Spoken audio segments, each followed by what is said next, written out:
from the Vedic, Indian Vedic tradition that describes the makeup of the universe. So Rajas is a kind of a creative force. Sattva has the quality of sustaining and balancing things, and Tamas is a destructive force. So it's sort of, this is the sort of triumvirate that actually forms the universe and us and everything that we know of. And so that sort of cosmic idea brought huge ideas into my head, so it worked very well with the idea of a large scale orchestral form. And it really is a huge piece. And I don't know how they will arrange it this time, but there are so many percussion instruments that they actually have to stay at the back of the, behind the orchestra. And it's quite a dramatic piece apart from the music, because you can get to see Richard running up and down at the back of the hall trying to run from one instrument to another. And I think at the end of the second movement he has to climb a ladder to play the bass bells as well. So there's plenty to see. It's in 3 movements with the prelude.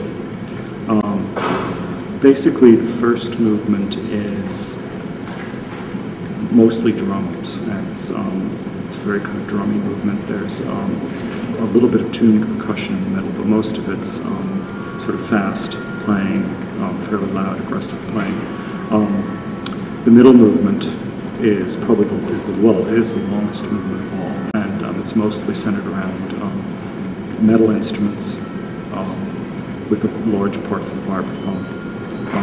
It also has an octave of tuned gongs and some tubular bells and cymbals, so it's basically all metallic sounds.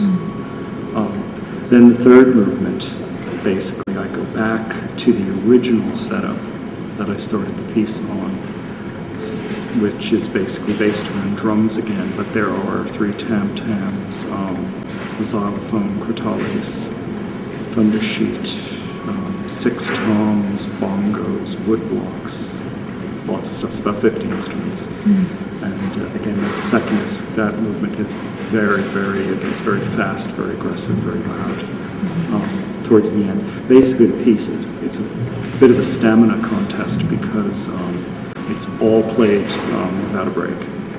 There are separate movements, but they're all attack up into the next movement, so basically it finishes, and it's always based that there's a ringing instrument or held note, chords and strings, and then I go to the next station basically to play, and then I come back.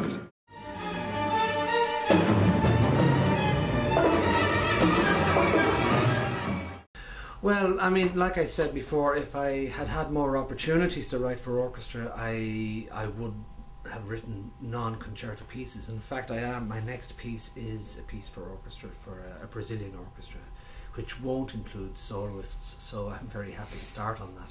But it probably does reflect the fact that I'm a performer myself, and that I'm very, let's just say that my music has always been closely connected to the idea of the performer, and I have a hands-on approach to composition. And so it seemed very natural for me to write concertos, particularly guitar concertos. That's not to say I didn't have trouble, in fact, writing the first guitar concerto, because maybe guitar might be among the most difficult instruments to write concertos for. It is, given the absence of volume and I suppose range as well, it's the instrument least suited for concerto practice. So in a strange way, you have to find roundabout ways. You have to kind of write anti-concertos.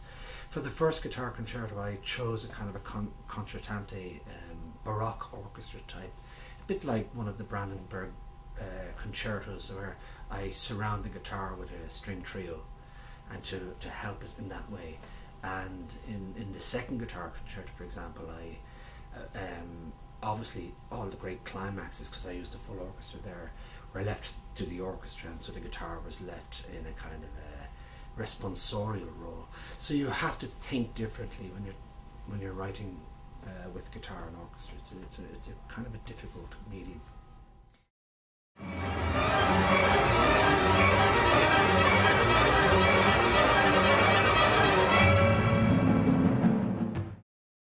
Raymond has been a very, very strong influence on my music, really from day one. Perhaps the Irish composer that has influenced me more than any other. So, you know, I've always been very interested in Raymond's music, and I write different music, but I do connect with it a lot, so it seemed like a natural choice.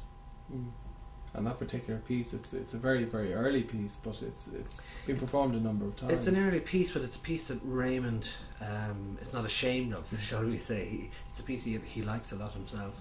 And so we're going to start with that, and then move on to the guitar concerto, which is for guitar and strings, and then move on to the percussion concerto, which is really a very large, broad canvas. So the concert is going to sort of expand and explode.